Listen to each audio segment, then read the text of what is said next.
Good morning. कैसे हैं आप लोग? उम्मीद करते हैं कि आप लोग मज़े में होंगे, क्योंकि काफ़ी दिन से तो हमसे आपका आमना सामना हुआ नहीं। पढ़ाई तो बंद है, इसलिए आप लोग तो खूब मज़े कर रहे होंगे। अच्छा, तो अब हम आए हैं आपके लिए लेकर लेक्चर नंबर 3, चैप्टर 9। चैप्टर 2 में हम लोगों ने प्रतिबिंब के बारे में जाना कि प्रतिबिंब क्या है। आप जो अपना फेस, अपना चेहरा जो आईने में देखते हैं वो क्या है? वही तो आपका प्रतिबिंब है। हमने ये भी देखा कि प्रतिबिंब दो प्रकार के होते हैं, वास्तविक प्रतिबिंब और आभासी प्रतिबिंब। कहता है कि जब परावर्तन के बाद किरणें अगर रियल में कहीं पे मिलता है तो वो वास्तविक प्रतिबिंब है, और अगर रियल में नहीं मिल रहा है, प्रतीत हो रहा है, तो वो आभासी प्रतिबिंब। ये आपको और भी क्लियर हो जाएगा जब हम लोग प्रतिबिंब बनाएंगे अलग अलग दर्पण में। फिर हम लोगों ने कुछ निष्कर्ष भी निकाला था समतल दर्पण में कि वस्तु की दूरी दर्पण से जितनी होगी उतनी ही दूरी पे उसका प्रतिबिंब भी बनेगा। दूसरी चीज कि जो आकार है वस्तु का वो बराबर होगा उसके प्रतिबिंब के आकार का। उसके बाद हम लोगों ने गोलीय दर्पण के बारे में पढ़ा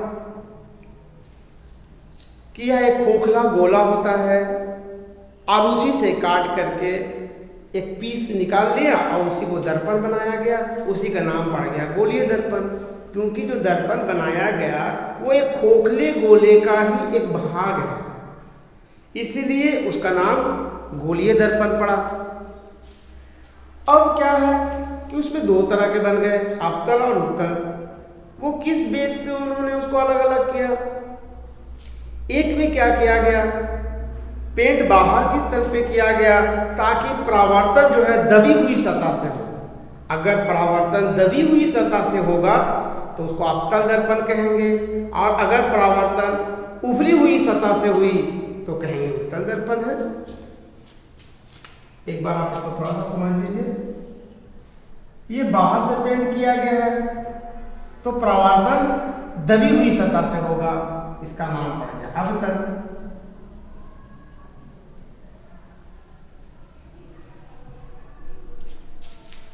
एक में क्या किया गया है कि पेंट दबी हुई सतह से पे किया गया है ताकि उभरी हुई सतह से परावर्तन हो, तो इसका नाम पड़ गया उत्तल। इसी के आधार पर ये दोनों दर्पण का नाम दिया गया अलग अलग, एक का नाम अवतल, एक का नाम उत्तल।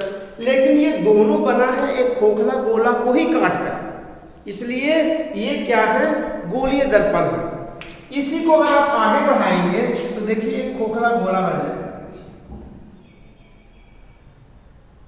एक गोल बन गया। तो ये इतना पीस काट कर निकाल लिया गया है। ओके, तो अब हम लोग शुरू करेंगे कि गोलीय दर्पण में प्रतिबिंब बनाने के क्या क्या नियम हैं।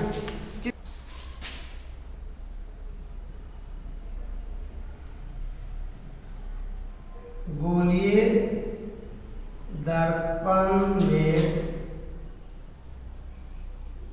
प्रतिबिंब बनाने के नियम।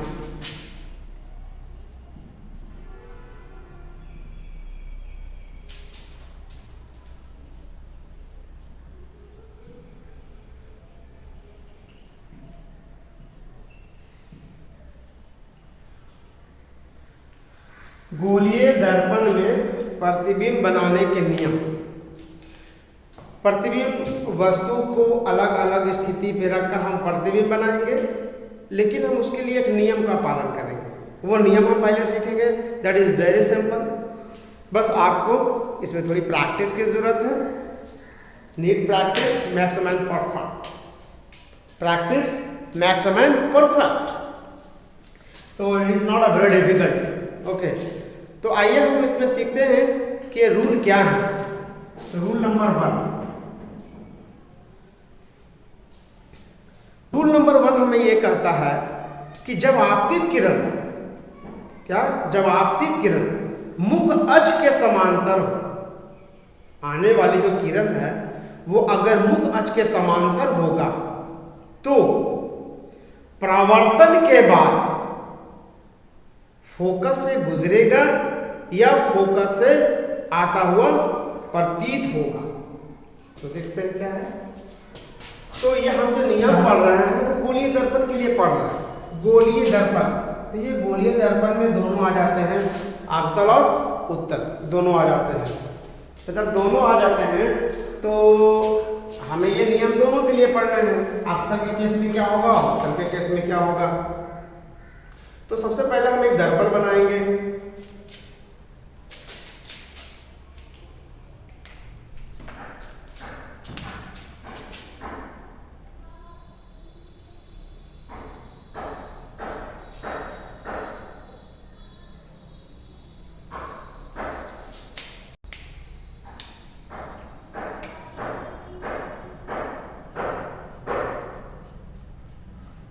और हम इसको पेंट कर देंगे। एक में बाहर की तरफ से जो उभरा हुआ सतह है, एक में अंदर से करेंगे जो दबा हुआ सतह है।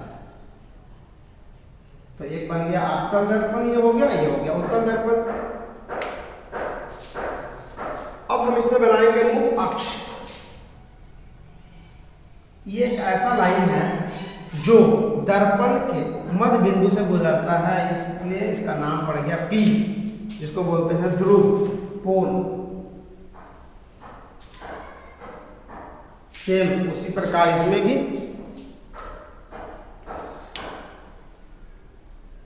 अब एक चीज देखें इसमें कि हर अवतल दर्पण और उत्तल दर्पण में एक बिंदु होता है जिसको फोकस बोलते हैं और एक बिंदु होता है जिसको केंद्र बोलते हैं। ये ऐसा क्यों हुआ, देखिए, जब इसको हम इस तरीके से बढ़ाएंगे, ऐसे से गोल गोल कर देंगे तो ये गोल बन जाएगा। ये गोल होगा कोई चीज तो उसका एक केंद्र होगा, ऑब्वियसली एक केंद्र होगा, उस केंद्र का नाम है वक्रता केंद्र।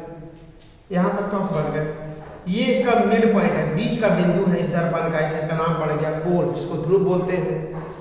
ये F कहां पे आएगा, तो ये अभी हम आपको बता देते हैं, आप साबित करेंगे कि F जो है P और C के बीच में आता है, एग्जैक्ट बीच में आता है F, जिसको हम लोग फोकस बोलते हैं। तो उसी पर इसमें भी होगा कि अगर इसको हम इस तरीके से गोल, इसको हम आगे बढ़ाएंगे तो ये गोल बन जाएगा। और जब ये गोल बनेगा तो यहाँ पे एक केंद्र होगा कहीं ना कहीं पे, और जब केंद्र होगा तो हम यहाँ पे फोकस लिख लेंगे, क्योंकि इसके और इसके बीच में ये फोकस होता है। तो C हो गया वक्रता केंद्र, F हो गया फोकस, और P हो गया ध्रुव, और ये है मुख अक्ष। इसको प्रधान अक्ष भी बोलते हैं, ठीक है। ये मुख अक्ष हो गए या प्रधान अक्ष भी बोलते हैं। अब हम पढ़ेंगे कि ये नियम कैसा होता है। ये नियम तो एक आने वाली किरण है, मतलब आपतित किरण है। ये किरण आ रही है कहीं से, देखिए कह रहा है कि जब आपतित किरण मुख अक्ष के समानांतर हो, तो ये मुख अक्ष है और आने वाली किरण है कहाँ के पड़ेगी। किरण हमेशा परावर्तक सतह से ही टकराएगी। जैसे इसमें देखिए परावर्तक सतह ये है, इसमें परावर्तक सतह अंदर में है। इसको नीचे लिख देते हैं ताकि ऊपर में हमें भी बनाने का काम आएगा। ये मुख्य अक्ष,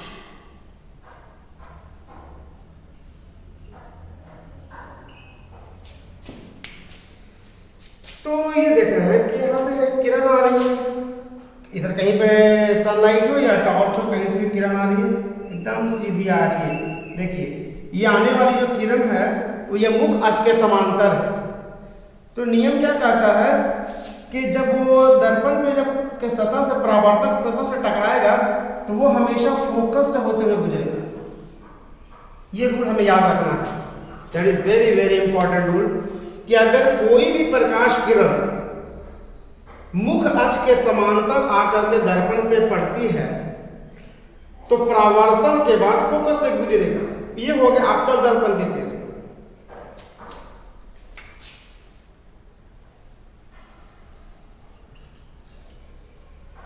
ये अवतल दर्पण के केस में। अब चलिए हम लोग देखते हैं उत्तल दर्पण में क्या होगा।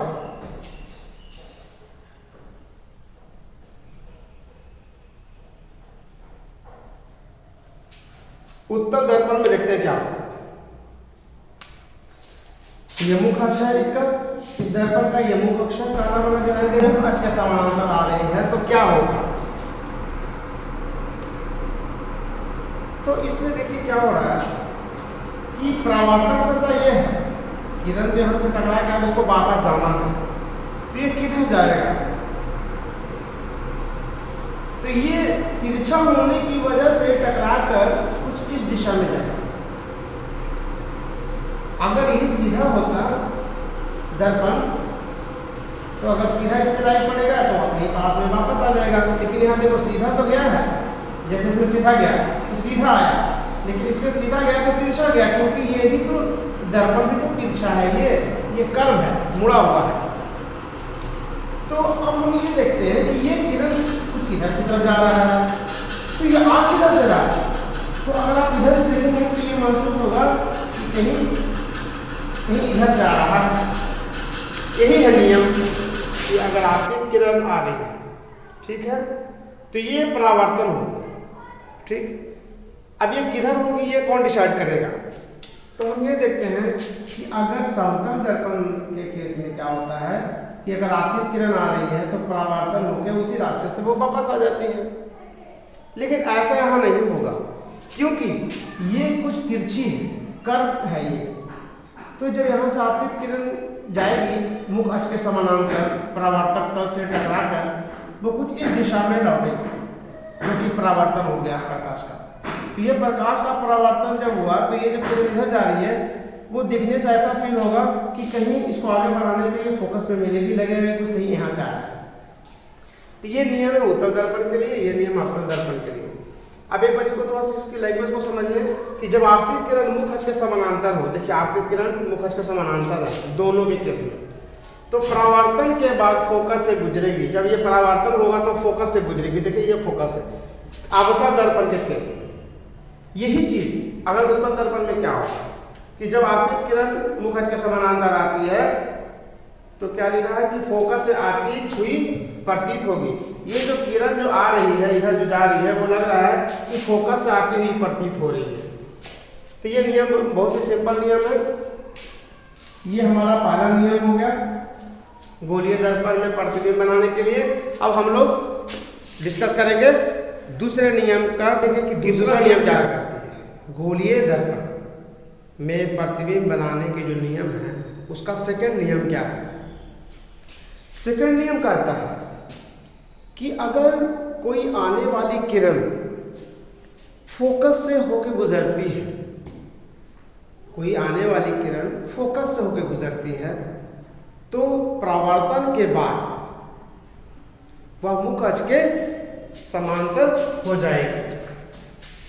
अब ये देखते हैं कि यह किरण आरेख के द्वारा इसको समझते हैं कि अवतल दर्पण में और उत्तल दर्पण में इसका किरण आरेख किस तरीके से बनेगा।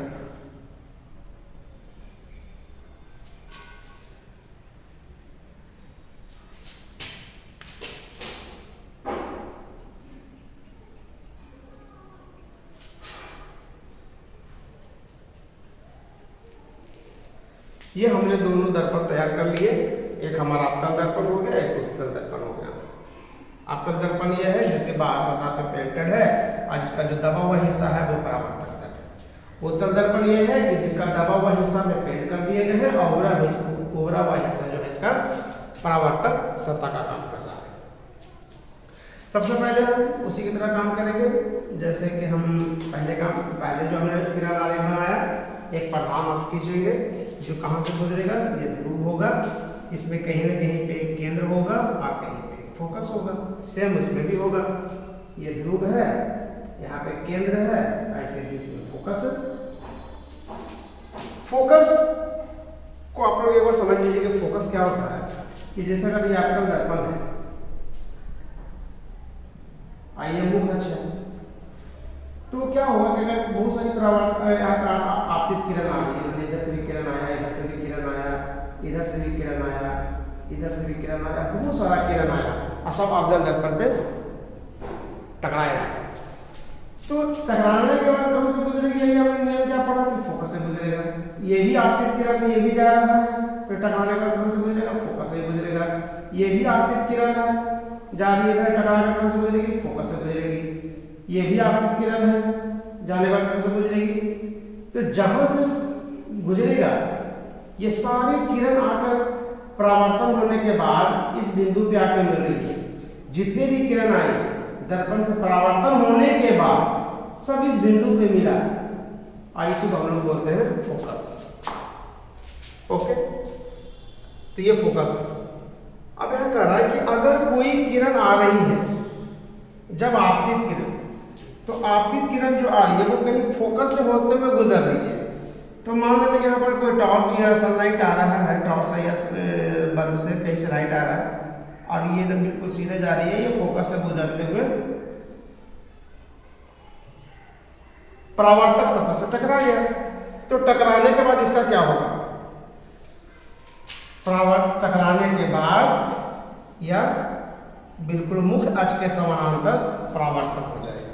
सेम पहला नियम का उल्टा, उसमें क्या था कि कोई अगर सीधी आ रही है, आपतित किरण सीधे आ रही है तो टकराने के बाद फोकस से गुजरती थी। इसमें उसका उल्टा है कि अगर कोई फोकस से गुजर रहा है तो टकराने के बाद उसका समानांतर हो जाएगा। इसमें देखते हैं कि इसमें क्या होता है।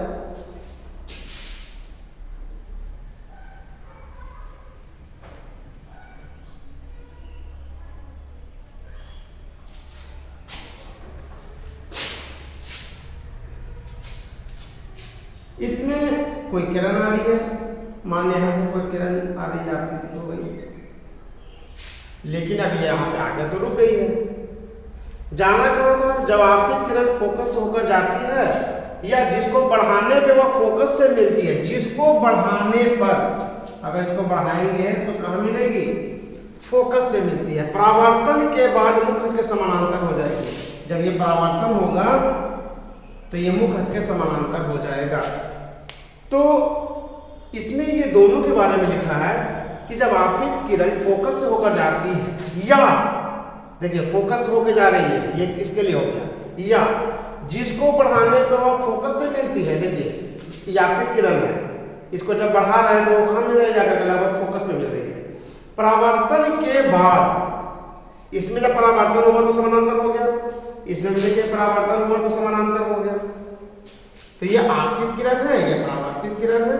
परावर्तन के बाद मुख्य अक्ष का समानांतर इसमें भी हो गया। परावर्तन के बाद देखिए यहाँ से परावर्तन हुआ तो ये मुख्य अक्ष का समानांतर हो गया। तो ये दूसरा नियम है। हमेशा ये नियम याद रखेंगे कि अगर कोई प्रकाश की किरण फोकस से गुजरती है या उसको बढ़ाने पे फोकस पे मिलती है तो परावर्तन के बाद या मुख्य अक्ष के समानांतर हो जाएगा। ओके, अब हम लोग तीसरे नियम की बात कि गोलीय दर्पण में जो प्रतिबिंब बनेंगे उसके लिए रूल नंबर 3 हमें क्या बताता है। रूल नंबर 3 हमें ये बताता है कि अगर कोई प्रकाश की किरण वक्रता केंद्र से होकर गुजर रही है, प्रकाश की किरण अगर वक्रता केंद्र से होकर जा रही है तो परावर्तन के बाद कहीं इधर उधर नहीं जाएगा, वो अपने ही रास्ते में लौट आएगा। वो जो है कहीं इधर उधर नहीं जाएगा, ये बेवकूफ है, अपने ही रास्ते में वापस लौट जाता है। तो देखते हैं इसको हम किरण आरेख से कि ये ऐसा कैसे होता है। तो सबसे पहले हम क्या करेंगे, इसको किरण आरेख बनाएंगे, एक अवतल और एक उत्तल। आप भी मेरे साथ साथ बनाते रहिए, यह प्रैक्टिस के लिए है, बहुत जरूरी इसमें प्रैक्टिस करना। जो भी रूल है उसको आप कम से कम 5 बार अपने नोटबुक पे बनाएं। उसके बाद देखिए आपके दिमाग में ये छप जाएगा ये नियम कि अगर समानांतर आ रही है तो फोकस से गुजरेगी या फोकस से गुजर रहा है तो समानांतर हो जाएगा। ये तीसरा नियम देखते हैं। यह हमने बनाया मुख्य अक्ष, इसको हम प्रधान अक्ष भी बोलते हैं। इसमें क्या होता है, एक ध्रुव होता है, एक केंद्र होता है और बीच में फोकस होता है। सेम यहाँ भी एक ध्रुव हो गया, यहाँ केंद्र है, यहाँ पे फोकस है। ये नियम क्या कहता है कि अगर इसमें हम थोड़ा सा दर्पण को थोड़ा सा बढ़ा के बना लेते हैं, ऐसा इसलिए कि अभी आपको समझ में आएगा कि हमने इसको क्यों बढ़ाया आगे। अब हमारे पास कोई एक आपतित किरण है जो वक्रता केंद्र से होकर गुजर रही है। ये आपतित किरण है, ये किससे होकर गुजरा, वक्रता केंद्र से होते हुए गुजरा है। ये बढ़ाया इसलिए ताकि वो जाकर उसे टकराए, अदरवाइज यहीं पे रह जाता तो उसे नहीं टकरा पाता। तो जब वक्रता केंद्र से होकर गुजरेगा तो परावर्तन के बाद उसी रास्ते पे यह लौट आएगा, ये इधर उधर नहीं जाएगा। जो रास्ता पकड़ के जाएगा वही रास्ता पकड़ के वो वापस आ जाएगा। इसमें देखते हैं इसमें क्या होगा। इसमें कोई एक प्रकाश की किरण आ रही है, या आपतित किरण है। अब इसकी भाषा को समझिए। वह किरण जो वक्रता केंद्र से होकर जाती है, देखिए वक्रता केंद्र से होकर जाती है, या उसको बढ़ाने पर वक्रता केंद्र से मिलती है। अगर इसको हम बढ़ा दें तो ये कहां से मिलेगी, वक्रता केंद्र से मिलती है बढ़ाने पर। परावर्तन के बाद उसी मार्ग में लौट आती है। तो परावर्तन कहां से हो रहा है, यहां से। परावर्तक तल ये है तो परावर्तन होगा, तो इस रास्ते से जाएगा तो इसी रास्ते पे लौट आएगा। लेकिन हमें ये कैसे पता चलेगा ये केंद्र से मिल रही है कि नहीं मिल रही है, तो इसको आगे हम डॉटेड डॉटेड करके बढ़ाएंगे। ये इमेजिनरी है, ये एक्चुअल लाइन नहीं है, ये आभासी है कि आभास किया गया कि इसको हम बढ़ाएंगे तो ये केंद्र पे जाकर मिलेगी। तो दोनों में आपने देखा कि जब फोकस से गुजरा था तब उसी रास्ते पे लौट आया। यहाँ पे क्या हुआ कि आपतित किरण को बढ़ाने के केंद्र पे जा रही थी तो वो परावर्तन के बाद उसी रास्ते पे लौट आया। ये हमारा तीसरा नियम है। चौथा नियम मुझे क्या बताता है, चौथा नियम जो कि आप पढ़ चुके हैं, परावर्तन के नियम, वही है चौथा नियम। अब इसको हम लोग किरण आरेख के हिसाब से समझेंगे। ये हमारा अवतल दर्पण है और ये हमारा उत्तल दर्पण है। अवतल दर्पण को हम लोग उभरे हुए तल पे पेंट करते हैं, उत्तल दर्पण में दबे हुए हिस्से में हम लोग पेंट करते हैं। इसका एक मुख्य अक्ष है जिसको हम लोग प्रधान अक्ष भी बोलते हैं। इसका एक ध्रुव है, यहाँ पे केंद्र है, फोकस है। यहाँ पे भी ये दर्पण का जो बीच वाला बिंदु है बी है, यहाँ पे केंद्र है सी है जिसको वक्रता केंद्र बोलते हैं, और यह है इसका फोकस। अगर कोई किरण आकर दर्पण के ध्रुव से टकराती है, अगर कोई किरण दर्पण के ध्रुव से टकराती है तो वो परावर्तन के नियम को पालन करते हुए परावर्तित हो जाती है। अब देखते हैं आपको इसमें किस तरीके से होता है। तो देखा कि एक किरण इधर से आया और ध्रुव पे जाकर टकरा गया, तो टकरा गया तो जितना एंगल से यहाँ जा रहा था उतना ही एंगल से वो इधर निकल जाएगा।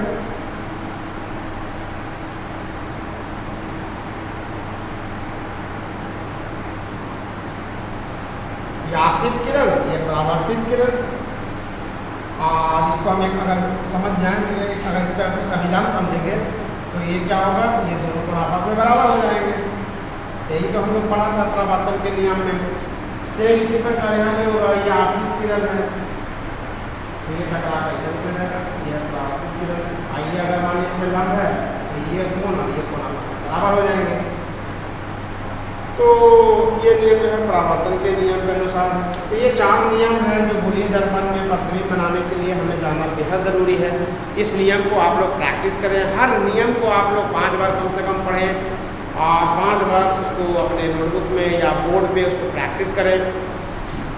अगर ये नियम को आपने ढंग से सीख लिया, ये 4 नियम, तो आपको सारा प्रतिबिंब बनाने में कहीं भी कोई दिक्कत नहीं आएगी, क्योंकि हम लोग इसी रूल को फॉलो अप करके वहाँ पे हम लोग प्रतिबिंब बनाएंगे। आपतन दर्पण के केस में और उत्तल दर्पण के केस में।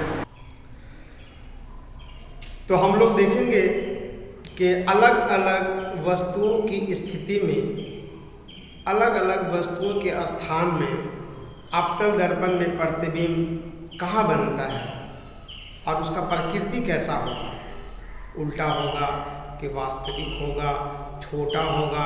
अलग स्थितियों के लिए आपतन दर्पण द्वारा बने प्रतिबिंब, हम एक पहला स्थितियों को मानते हैं कि हमारा वस्तु जो है अनंत पर स्थित है।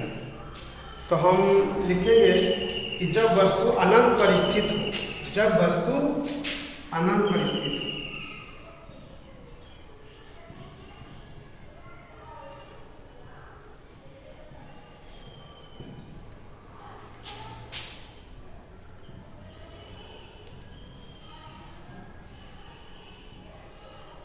स्थित हो, तो अगर वस्तु अनंत में रखा हुआ है तो हम देखना चाहेंगे कि वो प्रतिबिंब कहाँ बनेगा, कहाँ पे बनेगा और उसका नेचर कैसा होगा।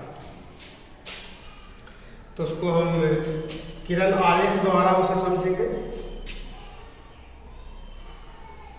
सबसे पहले हमने एक आपतन दर्पण बनाया। आपतन दर्पण में उभरा हुआ जो तल होता है वो पेंटेड होता है और जो गहरा तल होता है, जो दबा हुआ तल होता है, वो परावर्तक तल होता है।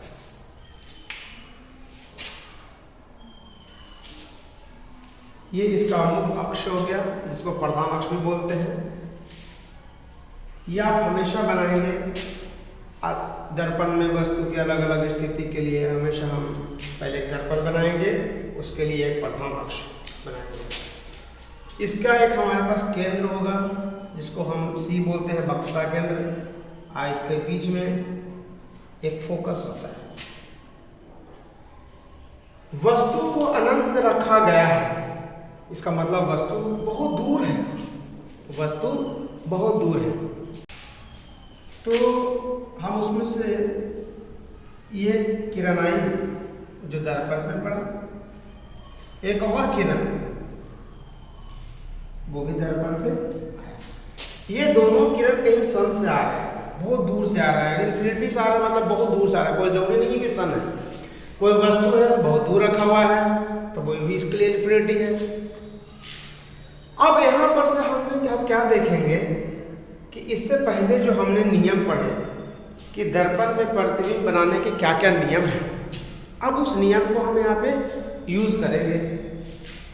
तो पहला नियम आपको याद होगा कि जिसमें कहा गया था कि अगर कोई प्रकाश की किरण मुख अक्ष के समानांतर आ रही है तो वो फोकस से होकर गुजरेगी।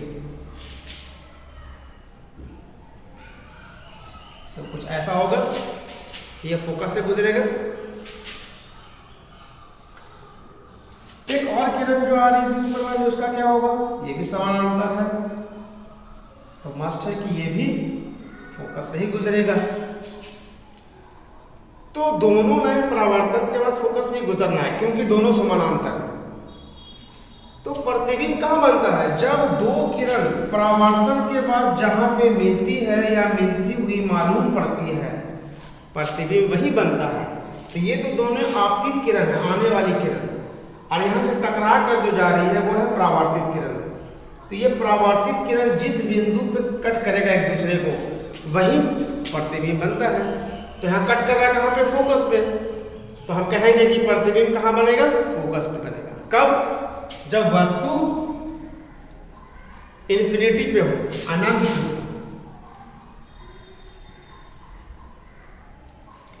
तो आइए हम इसके बारे में लिखते हैं कि प्रतिबिंब का प्रकृति कैसा है, प्रतिबिंब की स्थिति कहाँ है।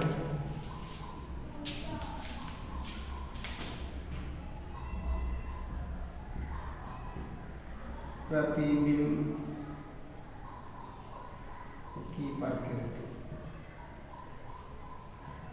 प्रकृति तथा स्थान।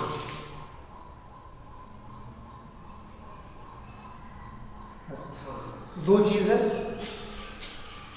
पहला दो लाइन रियल लाइन है जो कट कर रहा है, ये दोनों आने वाली किरण जो है वो रियल में यहाँ पे मिल रही है आकर के। तो जब रियल में मिलता है, मैंने वास्तव में मिलता है, तो हम कहेंगे कि प्रतिबिंब कैसा बनेगा, वास्तविक बनेगा। पहला उसका नेचर ऐसा है कि वास्तविक बनेगा। दूसरा कि छोटा बनेगा, वो छोटा ही बनेगा, ये वस्तु के कंपेयर में उल्टा बनेगा।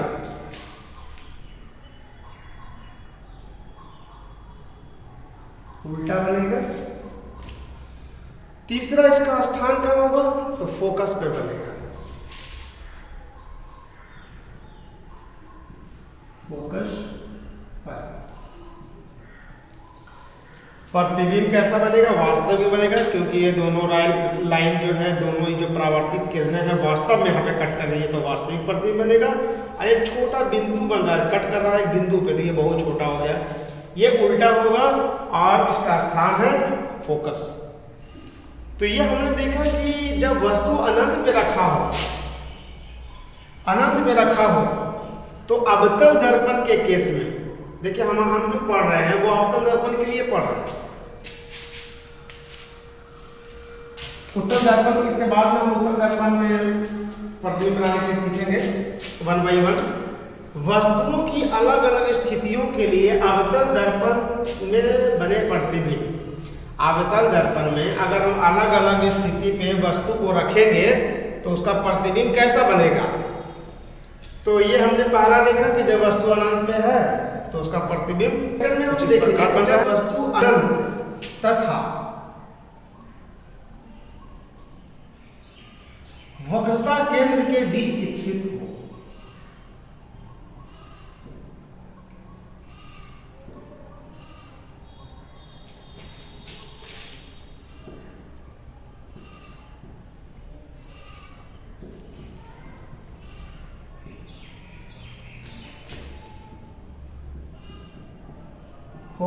तो जब वस्तु कहाँ स्थित हो, अनंत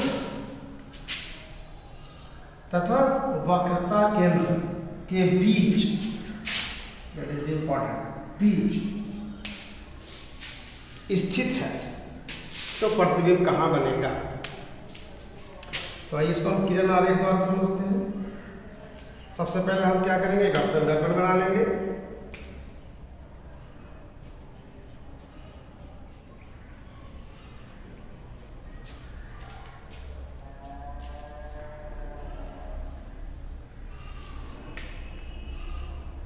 उसके बाद एक मुख अक्ष खींचेंगे जो दर्पण के मध्य बिंदु से होकर गुजरेगा, जिसको हम लोग ध्रुव बोलते हैं। एक बिंदु यहाँ पे होगा C, जो इसका सेंटर है।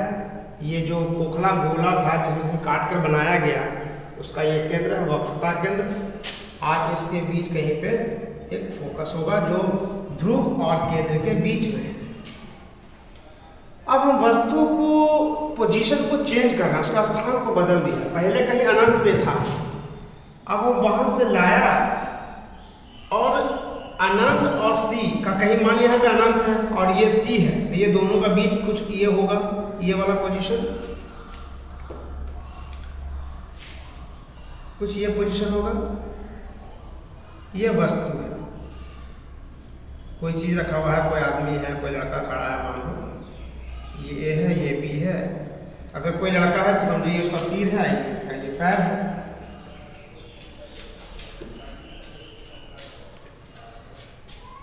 अब हमें क्या करना है, इसमें से तो किरणें बहुत से निकलेगी, लेकिन हमें सभी किरण को नहीं लेना, हम ओनली 2 ही किरण लेकर काम करते हैं। तो एक किरण जो है इसके समानांतर चलेगा,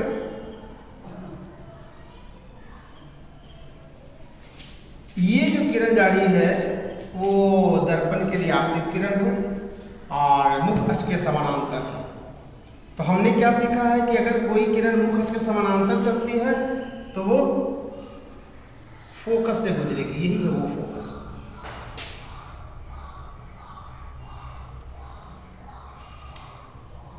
दूसरा है मेरे पास ऑप्शन, इसमें से तो और भी बहुत सारी किरणें निकल रही है, लेकिन हम सबको ना लेंगे। यहाँ भी जा रही है किरण, यहाँ भी जा रही है किरण, यहाँ भी जा रही है किरण, हम सबको नहीं लेंगे। एक और ले लेते हैं जो सी से गुजरेगा। तो हमने क्या सीखा है कि ये जो जाने वाली किरण है, अगर सी से गुजरेगा, वक्रता केंद्र से गुजरने वाली लाइन उसी रास्ते पे वापस लौटाती है। ये नियम आपने पढ़ा होगा। तो अब आप ये देखिए कि ये जो किरण है, ये जो किरण एक जा रही है आपतित किरण, तो ये है परावर्तित किरण। ये किरण जा रही है तो आपतित किरण भी है, और यहीं से लौट में वापस आ गया तो इसमें परावर्तित किरण भी है। तो ये किरण और ये किरण एक दूसरे को इस बिंदु पे कट कर दिया है, तो कट करेगा वहीं प्रतिबिंब बनेगा।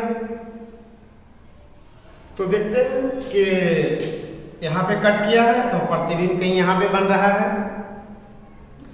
तो ये जो किरण है ये जा रही है वो ए से जा रही है, जो टॉप वाली किरण, टॉप वाला हिस्सा है। तो ये जो इस तरीके से गया और ये नीचे हो गया, इसका मतलब ये ए नीचे हो गया, ए डैश।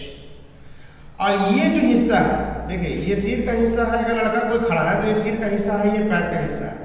अब पैर किससे टच है, वो मुख से।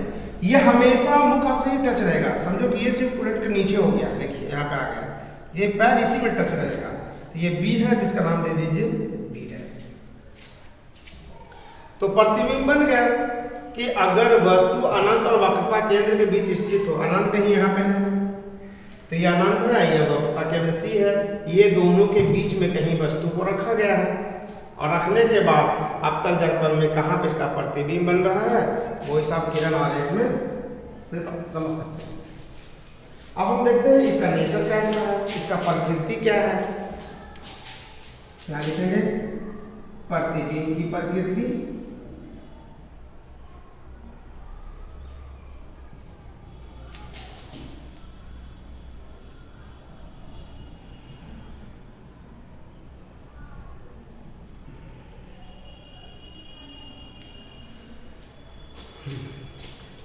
ये लाइन यहाँ से परावर्तन के बाद इधर जा रहा है, आइए परावर्तन के बाद अपने रास्ते में लौट आया है। ये दोनों यहाँ पे कट कर रहा है, वास्तव में कट कर रहा है। तो प्रतिबिंब कैसा बनेगा, वास्तविक प्रतिबिंब बनेगा, पहला। दूसरी बात कि ये इससे छोटा है, तो प्रतिबिंब बनेगा छोटा। तीसरी बात कि ये उल्टा बन रहा है,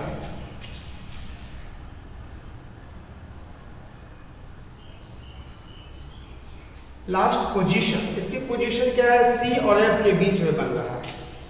क्या लिखेंगे, सी तथा एफ के बीच क्या है, वक्रता केंद्र तथा फोकस के बीच बन रहा है प्रतिबिंब। तो ये केस कौन सा केस हो गया, जब वस्तु अनंत और वक्रता केंद्र के बीच में कहीं स्थित हो तो प्रतिबिंब कुछ इस प्रकार बनेगा। अब हम लोग देखेंगे कि अब हम क्या करेंगे, हम धीरे धीरे इसको खिसका रहे हैं, इसको ला रहे हैं धीरे धीरे। पहले अनंत में था, अनंत से लाए कहाँ पे, वक्रता केंद्र के बीच लाए, अनंत और वक्रता केंद्र के बीच में। अब इसको क्या करेंगे, यहाँ से उठाकर सी पे रखेंगे।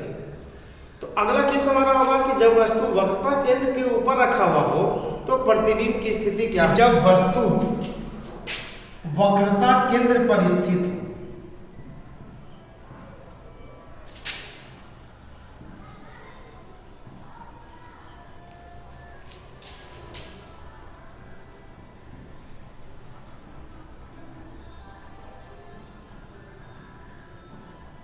तो जब हम वस्तु को वक्रता केंद्र पर लाकर रख देंगे तो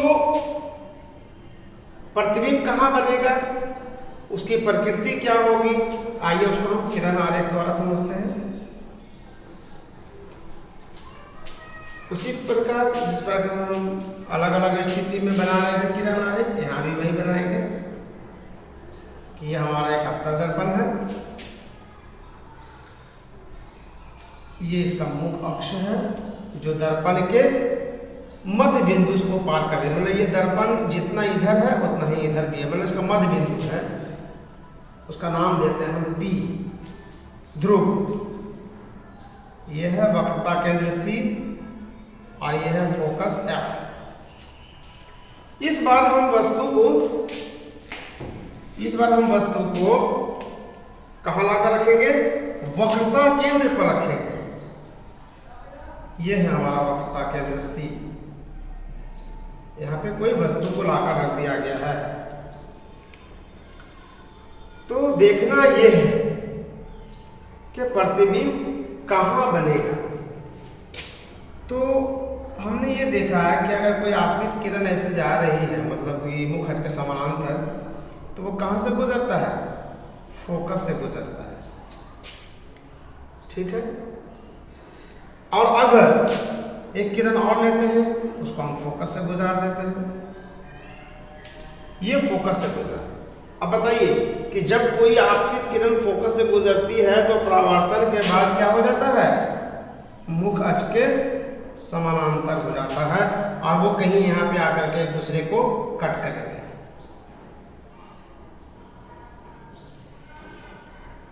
ये परावर्तित किरण है, ये भी परावर्तित किरण है। देखो ये आने वाली किरण है और ये जाने वाली किरण है। आपतित किरण, परावर्तित किरण। फिर ये आपतित किरण, एरो को देखिए, एरो से पहचाना कीजिए। एरो की दिशा बता रही है कि आपतित किरण है, दर्पण के ऊपर टकरा रही है और यहाँ से परावर्तित तो निकल जा रही है। तो जहां पे कट करेगा वहीं पे प्रतिबिंब बनेगा। अब बताइए कहाँ कट कर रहा है? नीचे की तरफ, यहाँ पे कहीं प्रतिबिंब बनेगा। लेकिन एक हिस्सा जो है हमारा मुख अक्ष से कांटेक्ट में रहता है।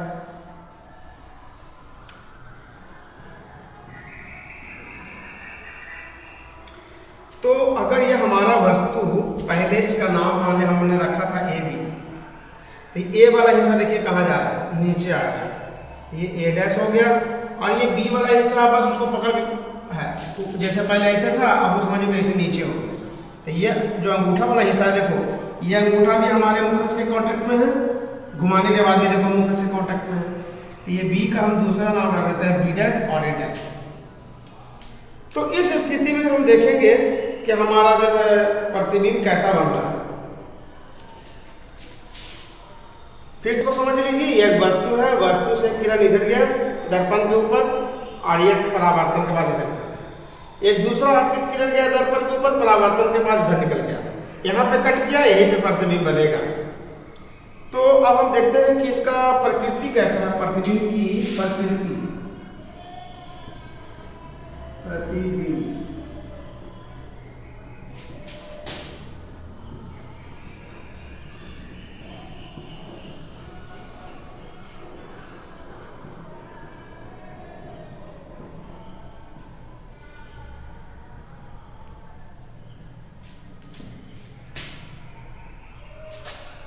ये हम तीसरा बना रहे हैं। तो क्या होगा इसमें? रियल में कट कर रहे हैं, ये भी परावर्तित किरण है, ये भी परावर्तित किरण है। दोनों यहाँ पर आपस में कट कर रहे हैं रियल में। वास्तविक में जो प्रतिबिंब बनेगा वास्तविक।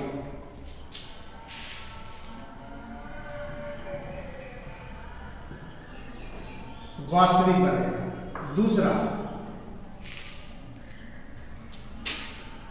एकदम सेम बन रहा है, तो ये वस्तु के बराबर, वस्तु के बराबर,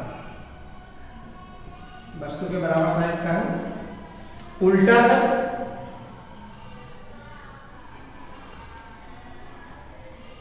उल्टा है। स्थान कहाँ है? वक्रता केंद्र पे ही बन रहा है। वक्रता केंद्र। ये बहुत इंटरेस्टिंग चीज है कि अगर वस्तु को हम वक्रता केंद्र पर रखेंगे तो उसका प्रतिबिंब भी वक्रता केंद्र पर ही बनेगा। ये है हमारा थर्ड केस। आइए हम चौथा केस देखते हैं कि जब वस्तु वक्रता केंद्र तथा फोकस के बीच स्थित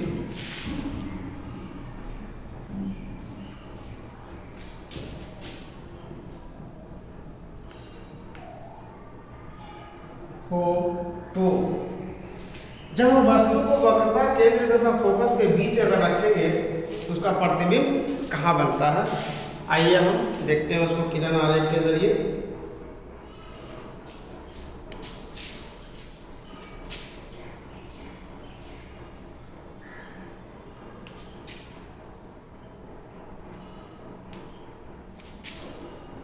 आपतन दर्पण में हम उभरे हुए तल को पेंट कर देते हैं ताकि हमारा परावर्तक तल जो है दबा हुआ हिस्सा से हो।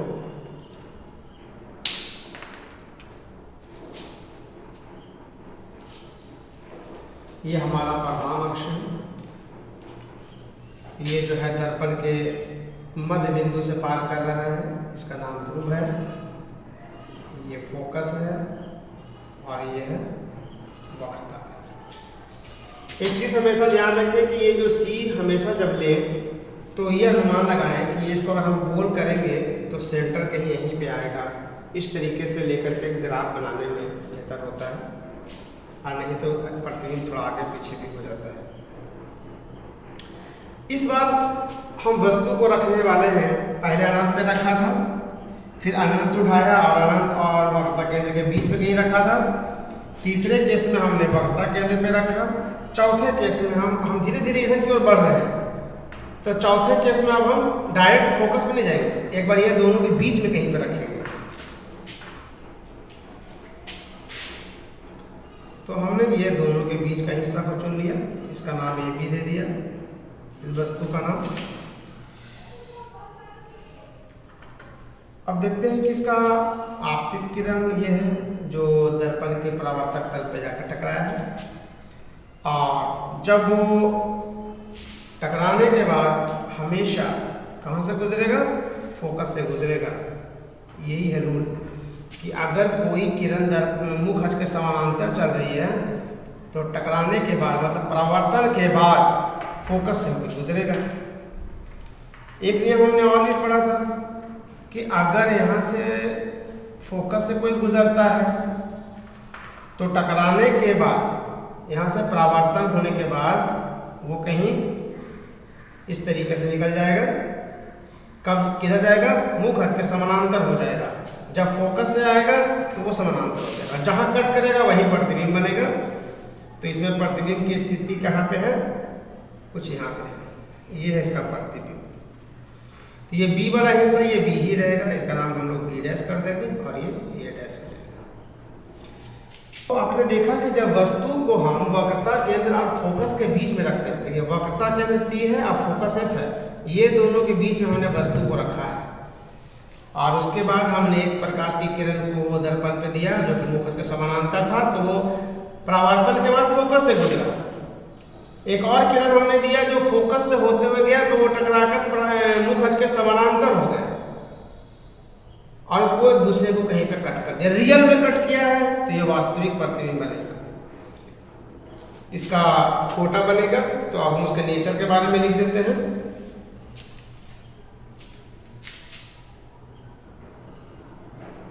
प्रतिबिंब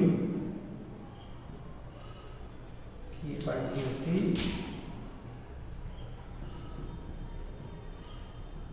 तथा का स्थान।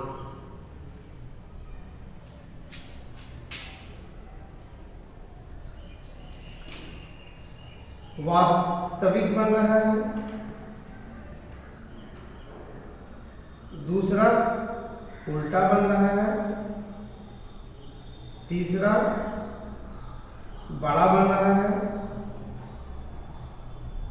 वस्तु से बड़ा बन रहा है, तीसरा उसका स्थान सी है, ये वक्रता केंद्र है। अब वक्रता केंद्र के बाद बन रहा है तो हम ये लिखते हैं कि इधर कहीं अनंत है तो वक्रता केंद्र और अनंत के बीच बनेगा वक्रता केंद्र तथा अनंत के बीच। वक्रता केंद्र तथा अनंत के बीच बनेगा। आपने यहां देखा कि जब वस्तु को वक्रता केंद्र और फोकस के बीच में रखा तो कहीं प्रतिबिंब यहां बन रहा था जो कि कहां पे है, वक्रता केंद्र तथा अनंत के बीच। देखिए प्रतिबिंब बनाने के लिए कुछ ट्रिक भी है, वो हम आपको बताएंगे तो आपको समझ में आ जाएगा। आप एक चीज ध्यान दीजिए कि जैसे जैसे हम वस्तु को बढ़ाते जा रहे हैं प्रतिबिंब इधर की ओर खिसकता जा रहा है।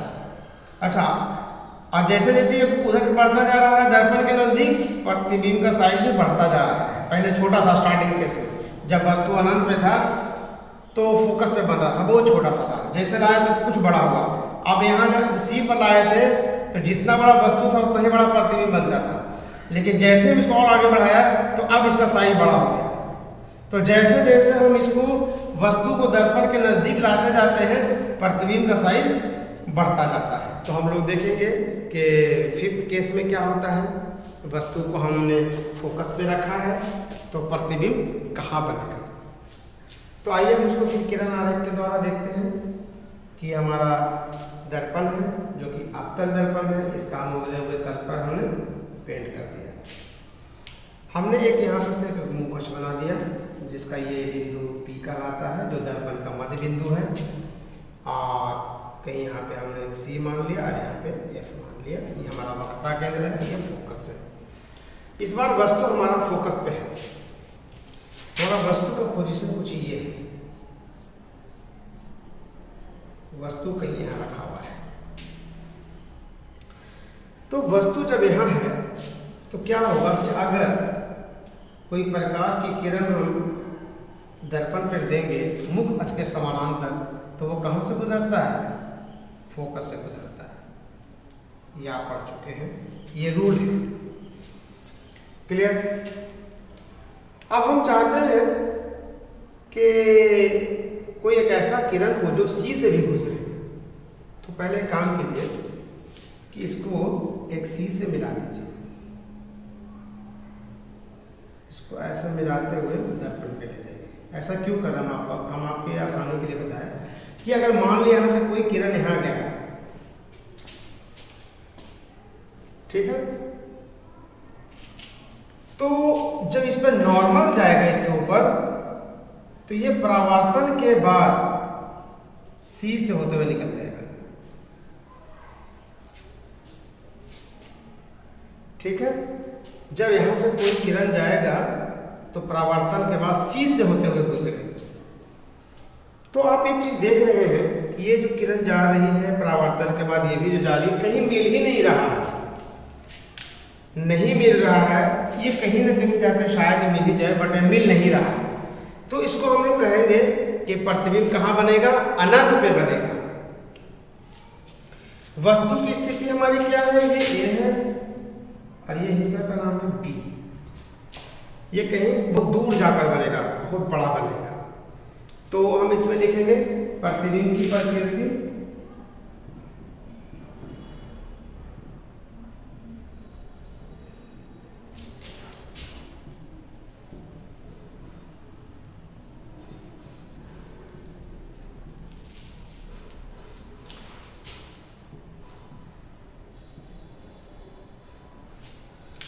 नंबर 1 कैसा बनेगा? वास्तविक बनेगा। दूसरा उल्टा बनेगा। तीसरा बहुत बड़ा बनेगा।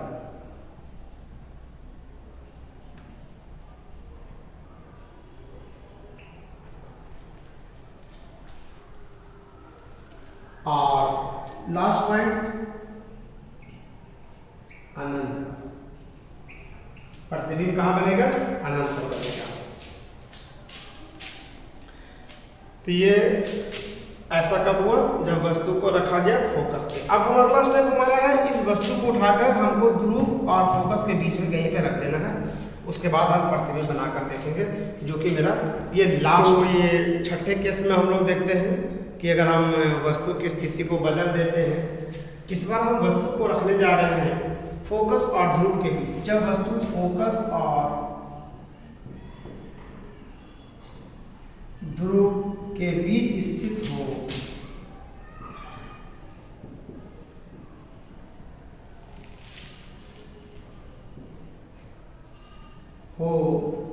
तो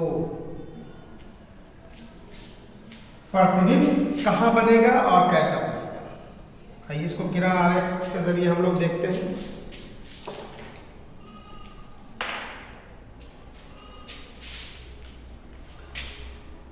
ये अवतल दर्पण के केस में हम पढ़ रहे हैं, इसलिए हम इसके उभरे हुए तल को हम पेंट कर देते हैं और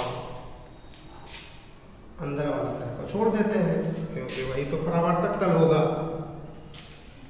इसमें कहीं पे फोकस होगा यहाँ पे, और कहीं यहाँ पे एक वक्रता केंद्र होगा, और यहाँ पे एक पोल है जिसको ध्रुव बोलते हैं। हम वस्तु को इस बार फोकस और ध्रुव के बीच रख रहे हैं, देखना है कि प्रतिबिंब कहाँ बनेगा।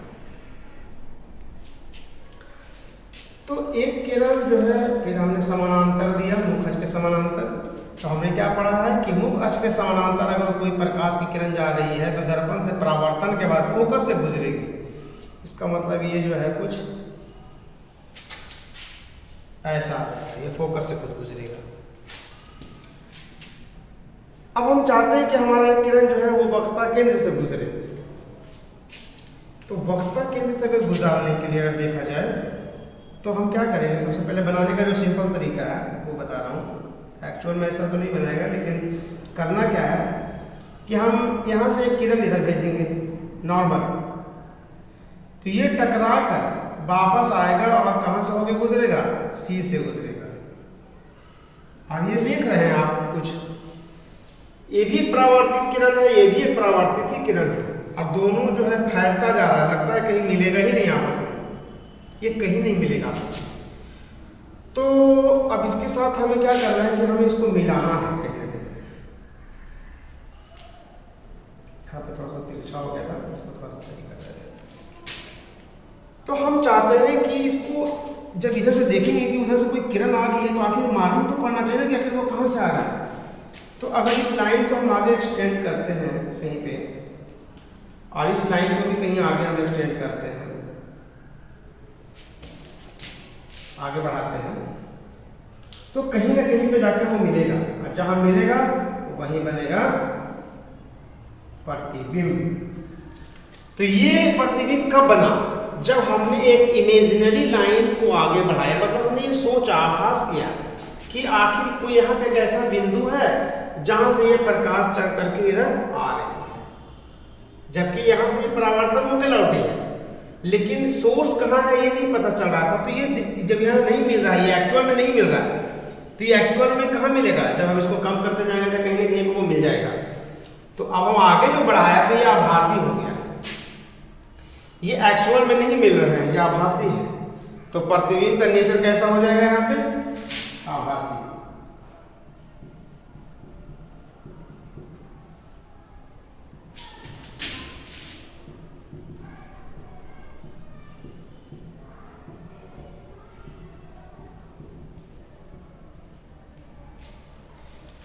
फिर से समझिए इसको कि हाँ वस्तु था, वस्तु से एक किरण गया सीधा और परावर्तन होकर इधर निकल गया, एक किरण और इधर गया, वही परावर्तन होकर इधर आ गया। तो ये तो कहीं मिल ही नहीं रहे।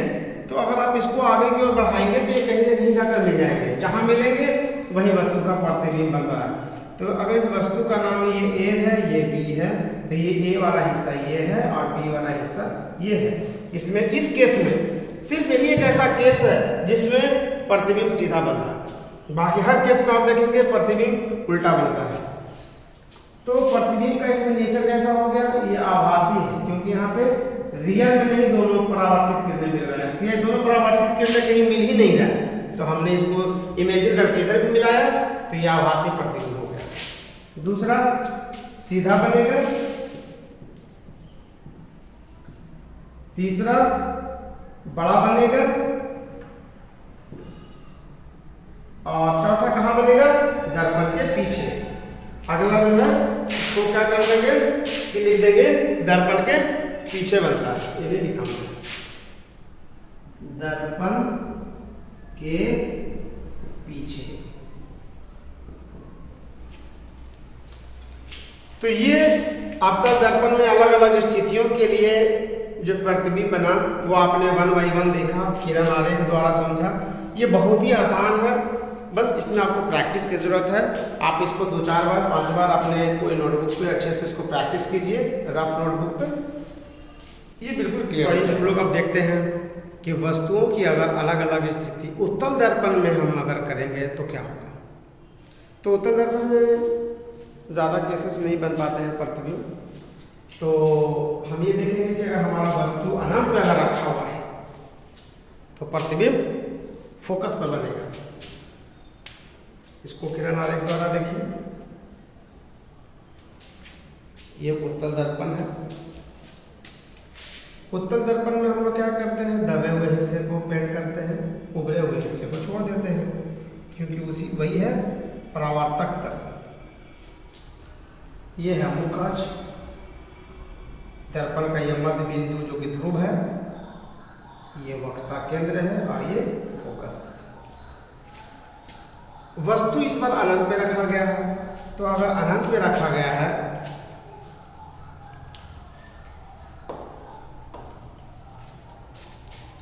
तो एक किरण हम मान लें कि ये आ रही है कहीं से और एक दूसरा किरण ये आ रही है कहीं से।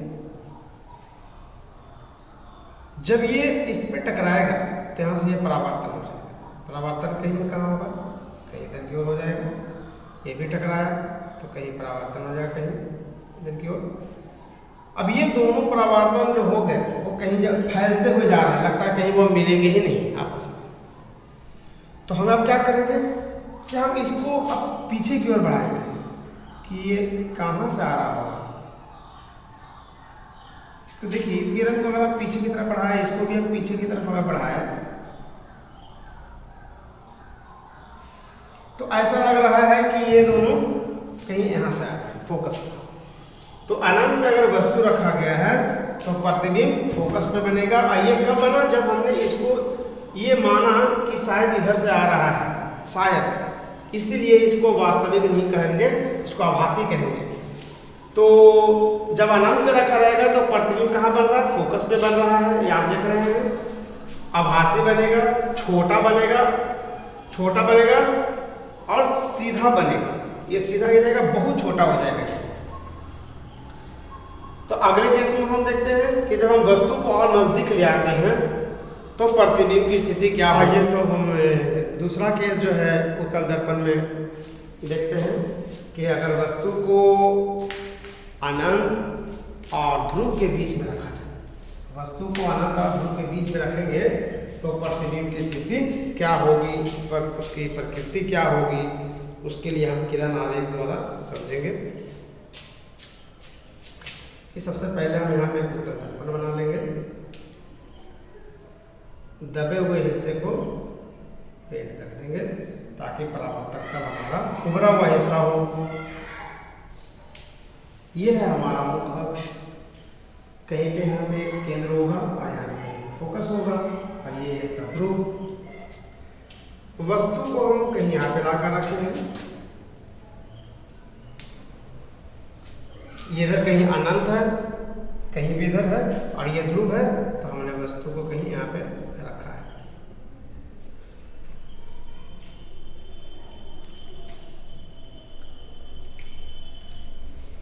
एक आपतित किरण गई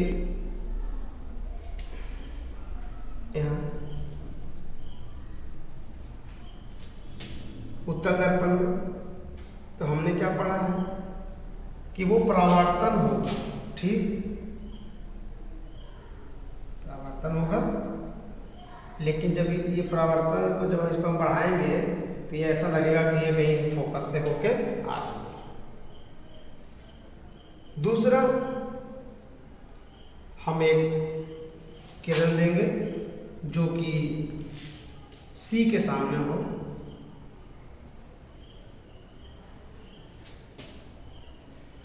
तो अगर ये सी के सामने जा रहा है तो हमने क्या पढ़ा है कि अगर कोई किरण वक्रता केंद्र पे जा रही है या जाती हुई प्रतीत हो रही है तो वह उसी रास्ते पे वो लौट आता है। तो ये दोनों किरणें परावर्तित होकर जा रही है, कहाँ मिलेगी कोई पता नहीं। तो हम उसको ये देखते हैं कि ये कट कहाँ कर रहा है, एक ये लाइन है और एक दूसरा लाइन है, ये दोनों लाइन यहाँ पे कट कर रहा है। जहां पे कट कर रहा है वही है उसका प्रतिबिंब वस्तु का। अगर ये वस्तु ए है, बी है, तो ये ए डैश बी डैश इसका प्रतिबिंब होगा। वस्तु से छोटा होगा, सीधा होगा, आभासी होगा। यही दर्पण जो है हम अपने कार के साइड मिरर में यूज करते हैं, ताकि हमारे पास कोई भी बड़ा बड़ा चीज हो, ट्रक हो, पहाड़ हो, वो सभी हमारे दर्पण में। यहाँ पे आप देख रहे हैं कि एक कार का साइड मिरर को दिखाया गया है, जिसमें शीशे के अंदर बहुत सारी कारें दिख रही है। ये तभी संभव है जब इसमें उत्तल दर्पण होंगे, ताकि ये पीछे के ज़्यादा से ज़्यादा एरिया को वो कवर कर पाए। एक छोटा सा चित्र बनाकर हमें दिखा सके।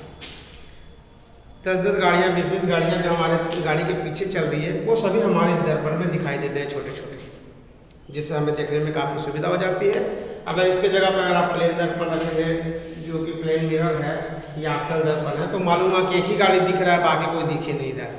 तो इसीलिए इसका इस्तेमाल किया जाता है गाड़ी के साइड मिरर के रूप में। तो ये था उत्तल दर्पण में बने प्रतिबिंब। कहाँ पे है? अनंत और ध्रुव के बीच में है। इसमें ये दो तरह के केसेस हैं उत्तल दर्पण में। ओके।